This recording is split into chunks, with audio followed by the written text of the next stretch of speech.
Senator, thank you so much for joining us today on this very important topic. I know it's carving time out of your schedule, but you've really taken a tremendous effort to address some challenges facing the country and in the military in particular.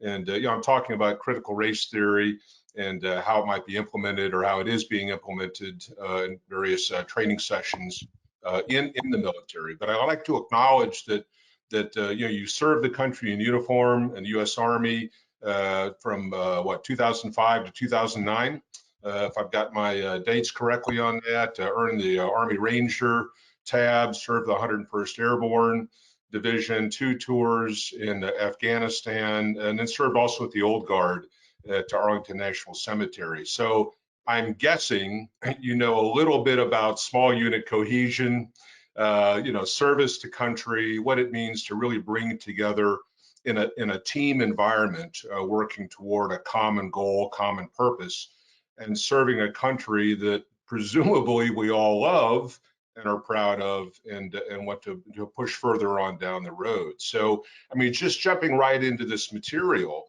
the idea of critical race theory as a subset of these larger cultural or ideological battles that are occurring across the country.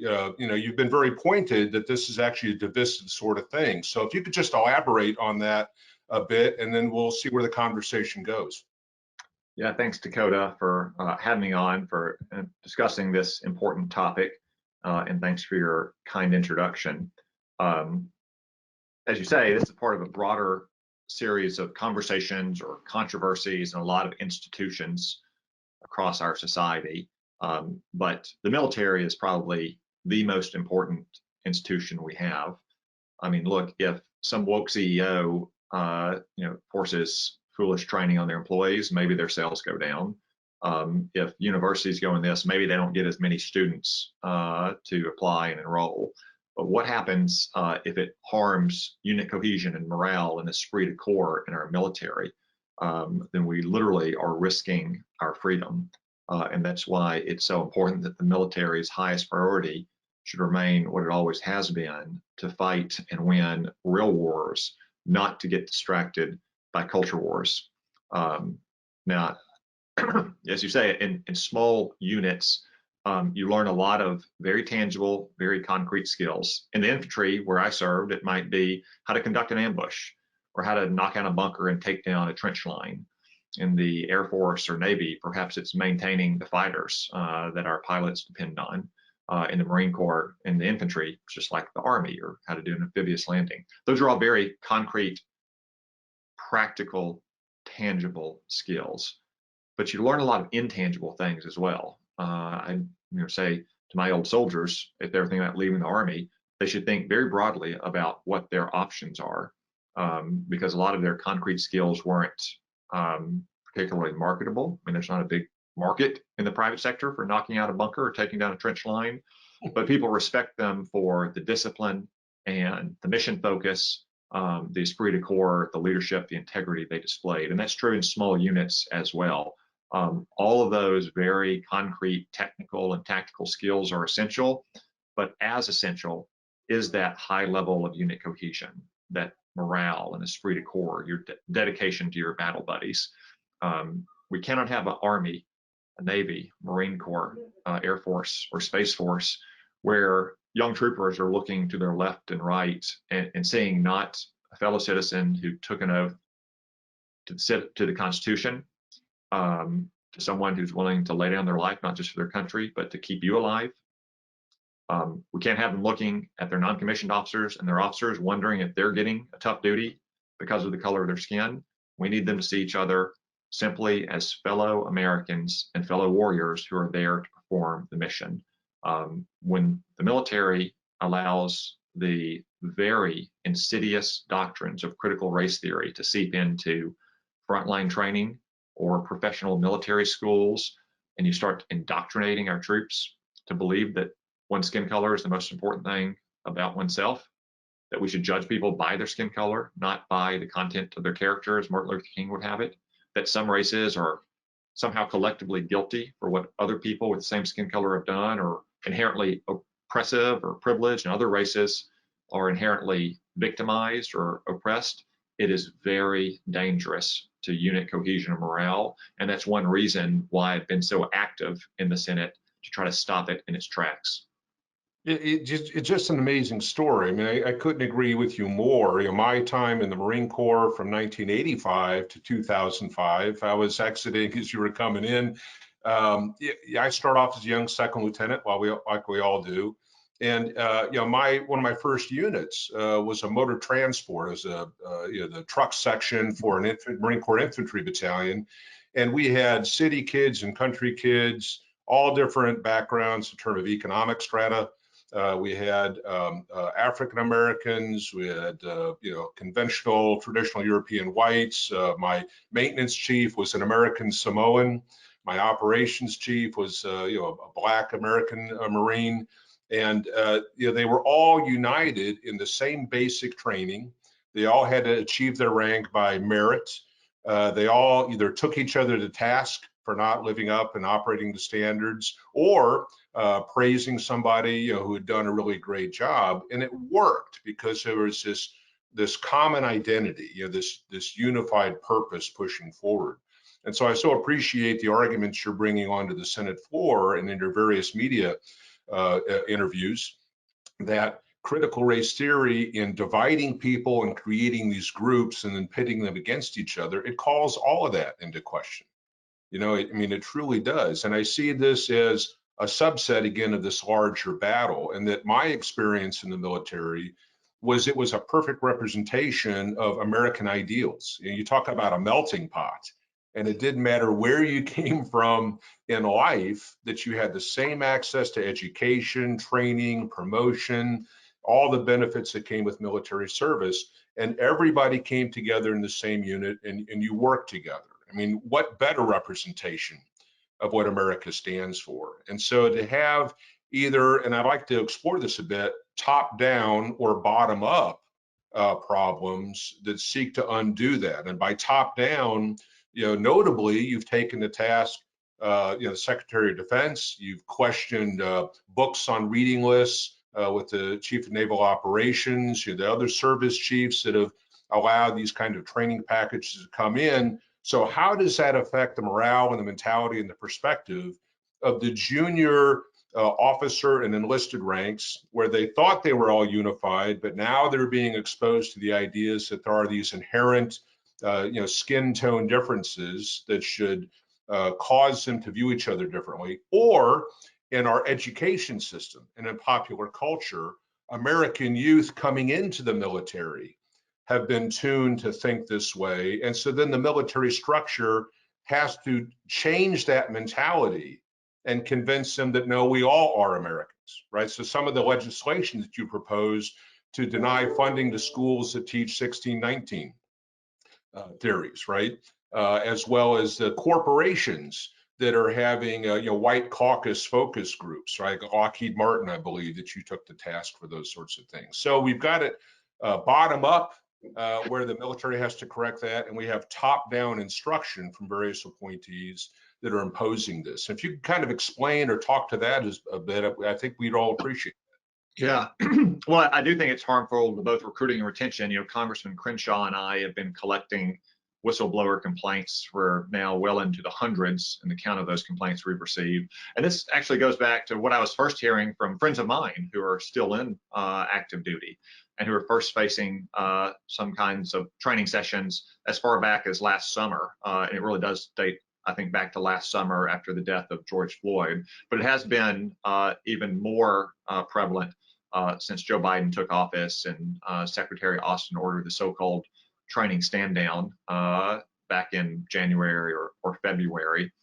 I think it is mostly top down. That's what I've heard from my buddies who have been talking to me about it. That's what we've heard through our whistleblower website.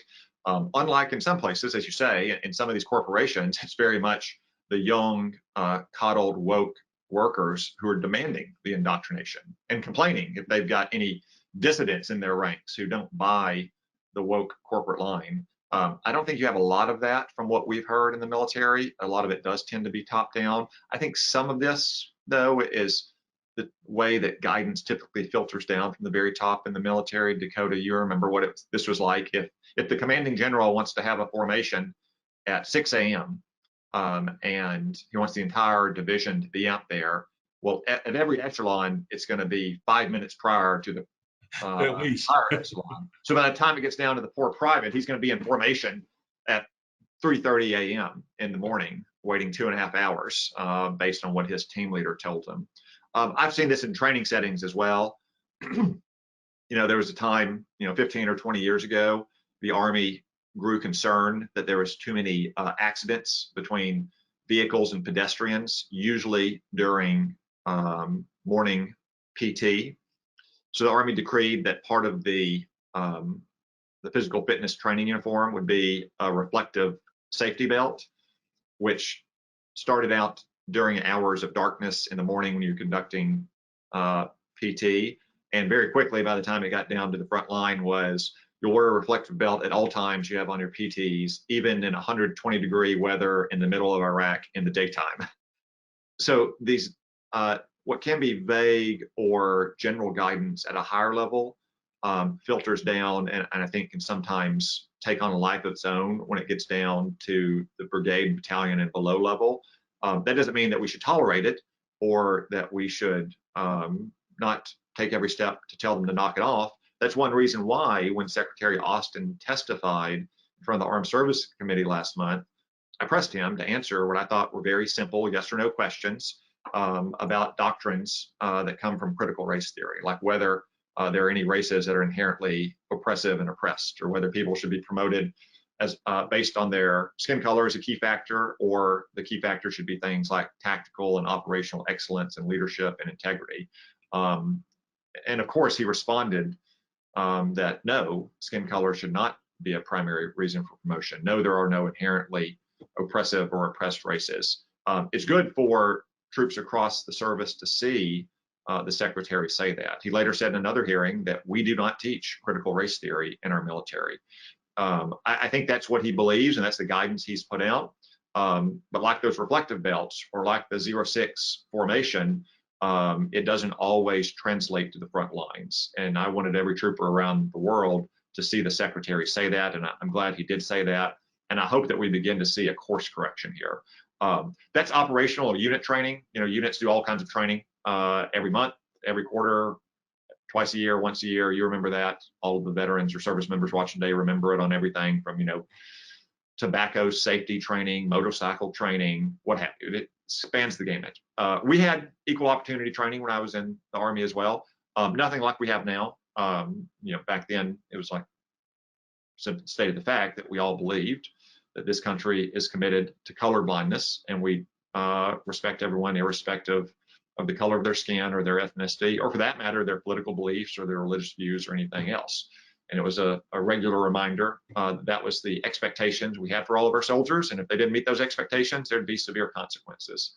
But that's the kind of frontline unit training. I think there's a slightly separate issue in our professional military schools and our service academies, where obviously you spend more time exploring academic theories, but I think it's still a total waste of time and inappropriate for, say, a war college or the service academies to be assigning, critical race theory primers or trying to indoctrinate students there. I think that's, especially in our professional military schools, a reflection that they've become too much like graduate schools where people are going to get masters or PhDs, as opposed to going to hone their craft of warfighting, and that every minute they dedicate to some critical race theory primer could have been an hour better dedicated to, books on seafaring or U.S. Grant's memoirs or studying Chinese military doctrine, things that we actually expect and need our officers to know.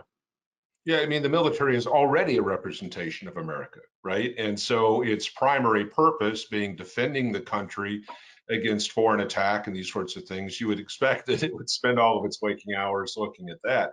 And, there's this difference between being a college student, deciding to take a philosophy course or a political science course and engaging in these, debates over theoretical constructs, right? And whether you question the underpinnings of Western, liberal democracies and those sorts of things or not, and being a corporal or a captain in a unit and having somebody come in with a deck of PowerPoint slides and conveying what is a theory, but really in more of a fact sort of presentation, that there are these divisions, these perceptions, oppressed versus oppressors. I mean, those are two different constructs there. And it's, and to your point, good idea fairy comes in, wouldn't this be cool, or we should broaden our perceptions and stuff. And then when you actually implement that in the real world and how it manifests in the 0330 formation to prep for a 0600 formation at higher levels. I mean, there are these practical realities of doing something in the real world. And to your comment about Secretary Austin, or if we were talking about General Milley or the Chief of Naval Operations Gilday or what have you, I accept that there is a possibility that they are genuinely, sincerely interested in these different perspectives, but it seems then to be completely tone deaf about how that might be perceived in the junior ranks, right? I mean, that because they might have this kind of enlightened philosophical approach, does that put the imprimatur of condoning or supporting or sponsoring or formalizing these sorts of things, and not recognizing the impact that it would have on recruiting and retention, how people within the ranks might view each other, how the external world, where China has really been focusing on their concern about the feminization, as they term it, of Chinese male youth and trying to strengthen them up and make this kind of war-winning force. Russia's ad campaigns are all about defending hearth and home and this very kind of muscular sort of approach to warfare. And then on our side, of those oceans, it's this domestic, cultural, ideological, left versus right sort of battle that's going on. And I share your concerns about the loss of focus on warfighting efficacy and warfighting focus on effectiveness and team unit cohesion and team building. So I'm just not quite sure what's going on at the senior ranks of the services. Yeah, I think there's a big difference between reading a critical race theory book and trying to understand, to the extent it's comprehensible at all, which I would dispute in many cases, versus its application.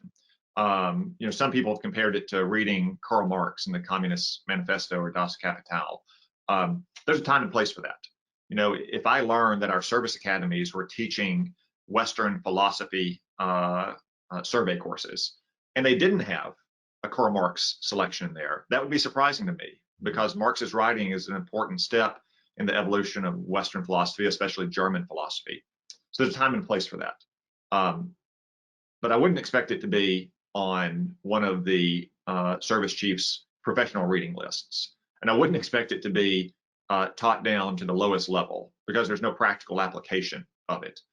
So it's very different between what you might teach 18 to 22-year-olds in an academic setting about knowledge versus the application of that knowledge down to the lowest level in tactical units that should be focused on tactical and operational excellence, on being prepared to fight and to win our nation's wars.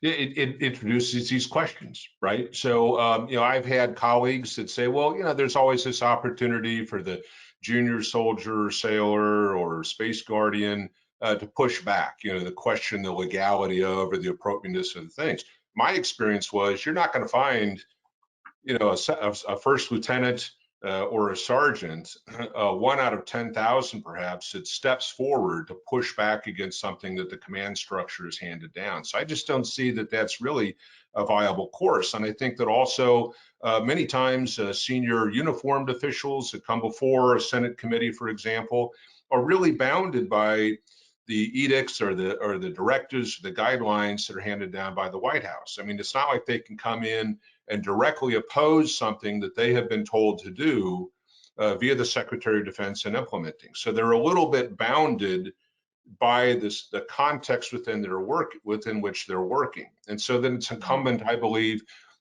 responsible for external actors. Yourself as a serving U.S. Senator representing Arkansas, myself now as a private individual, in the policy community, moms and dads that will approach school boards to combat these policies about teaching CRT and similar sorts of things in K through 12 and all that stuff. So it's almost like we have to support our own military in ways to challenge things that perhaps it can't overtly push back on, by itself. I mean, does that make sense? Is there a Yeah. role for the common American to do that?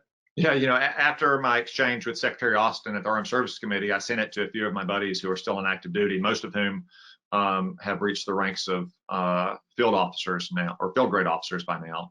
I said, see, the top boss has said you don't have to sit through this nonsense anymore. You should push back on it and tell your troops to. And almost to a person, all of them thought, yeah, good luck with that. It is easier just to sit through it, to not pipe up, not put at risk your opportunities for promotion, especially once you reach the ranks of senior NCO or a field grade officer. And for all this junior enlistment out there, they probably think it's easy just to sit and ignore it anyway.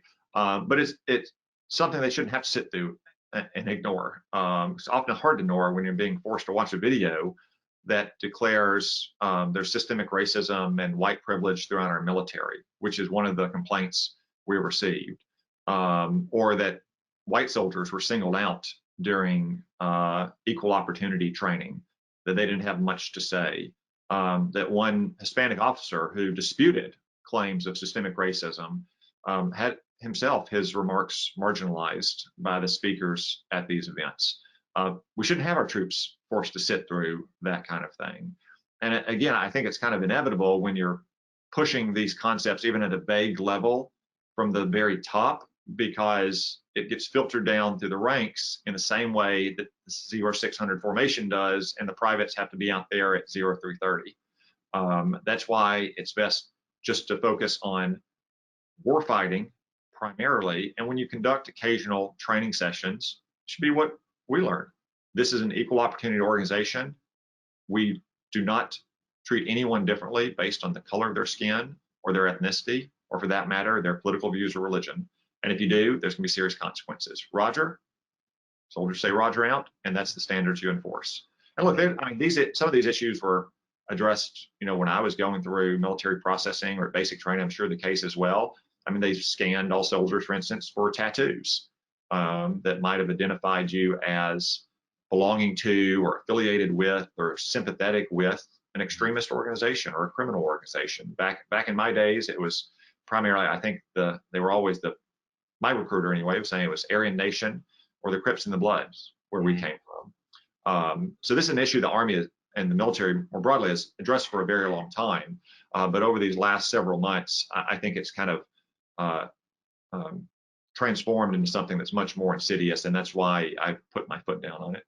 Yeah, there are these tipping points, that something can grow for many years, let's say in an academic setting, and then there's just enough inertia, enough attention, or maybe there's a sparking moment where it becomes much, much greater very quickly and catches a lot of people by surprise. You have built an extraordinary network over the years, long past the military service, serving in the House for a term, and then in the Senate since 2015. So part of this question has to do with the sense that you're getting from colleagues and from the network. Even a week ago on this website that you are co-sponsoring with Representative Crenshaw, I think back then it was well over 400 comments that had been posted to that. So you're getting feedback from the military as well. And this leads then into some of the word games that are played. Critical race theory is a specific thing. Identity politics is a specific thing. Gender equity or how gender identification, sexual identity is a sort of thing. So each one of them can be treated in their unique context, but to my mind, they're really all parts of a larger puzzle of these competing ideas and philosophies about how America defines itself and how this great melting pot of all these various groups get together and relate to each other. So do you get a sense from the feedback on the website and from your colleagues there in Congress and from various constituents that might communicate with you that there's an understanding of the larger message, not so much the letter of the law, but the intent of the law, right? The larger picture that is unfolding here and being painted, and where the people really appreciate that and understand how one element, CRT in the military, can represent kind of a larger battle that's being fought, and how that impacts not only the effectiveness and the coherence and the cohesion of the military, but the larger fabric of American society. Yeah, very much so. All of the troopers who've been contacting us, or sometimes veterans, or family members of troops are deeply concerned about it. Again, the military is one of the most important institutions in our society. They don't just play a kids game for money or sell sugary beverages. They're the institution that keeps us free and safe. They make almost everything else possible in our country in protecting our way of life. So it's the most corrosive place where you could teach these false, specious doctrines. And I think most of the contact we get, most of my buddies who contact me still, they just want to know why we can't just go back to what we all took an oath to, our founding principles, like in the Declaration or the Constitution, or for that matter, why these training sessions can't just, replay Martin Luther King's dream speech, and that Right. we should all be judged by the content of our character, not the color of our skin. Or to put it in military terms, by our tactical and operational performance, in addition to the content of our character, not the color of our skin. And this all, like I said, this goes back about a year. I've talked to a lot of people said, no, they don't receive ever, or remember ever getting these kind of indoctrination training sessions pushed on them before the George Floyd death. And it's gotten worse over the last 6 months. That's one reason, again, why I've highlighted it, and I'll continue to highlight it. And I may start, probing nominees to be promoted to the ranks of 07 to 010 on their views on it and what's happened in their commands. Normally, as you know, military nominations are handled at the staff level. There's not a deep review of it unless there's a red flag. Usually there's almost never a confirmation hearing unless it's also a 4-star promotion to a major combatant command or one of the services. But maybe it's time to change that. Maybe it's time that we start ensuring that our flag officers subscribe to those very basic principles that are outlined in our Declaration or in King's dream speech. Well, amen to that. I mean, we've only got about 2 minutes here, and so I do want to note we're rolling right into the 4th of July, Independence Day, Memorial Holiday weekend. And I was really struck by some opening comments made by Larry Kudlow on his Fox Business show yesterday, where he really emphasized the importance of the Declaration of Independence and all of the principles woven into that, that how we define ourselves as the people, what we really hold dear, that all people are created equal, and these sorts of things. So I think it really dovetails nicely with the emphasis that you're putting on what are we about, what are we emphasizing, and how do we convey that to our troops. So really, with just a 1 minute left, if you'd like to kind of wrap things up here, and then we'll thank our audience and push off into a great weekend. Yeah, well, I mean, nothing could be more opposed to the doctrines of critical race theory than our Declaration. And with Independence Day coming up on Saturday, I would encourage all of you to take the time, it's not very long, to reread the Declaration of Independence. And if you have children, read that Declaration to them as well. Abraham Lincoln used to call the Constitution the frame of silver, around the apple of gold, the Declaration. The Declaration, which wasn't just a political document for the time, declaring our grievances against George III and announcing that we were going to seek independence, but rather that announced universal, timeless principles that we are all born equal in the eyes of God, that we have natural rights, and that it's the role of government, first and foremost, to protect those rights. So I would just encourage you all to go back and reread the Declaration, not just the opening paragraphs, read the Bill of Particulars, because it says a lot about how we conceived our government, that government should be represented, government power should be separated, and it should be limited. And of course, read the concluding remarks or the concluding passage as well. This was a real dangerous moment for the patriots who signed that document. They pledged their lives, their honor, and sacred honor, and their fortunes. Some of them lost their lives, a lot of them lost their fortunes, but not a single person who signed that document lost their sacred honor. I can't think of a better way to close out this session. I really appreciate you taking your time for this. I encourage everybody to really track what you're doing in defense of the country in support of our military. And again, thank you so much, Senator, for spending this occasion. Thank you for our audience for listening in. And just God bless everybody. And what a great country we are so blessed to be a part of. Thank you.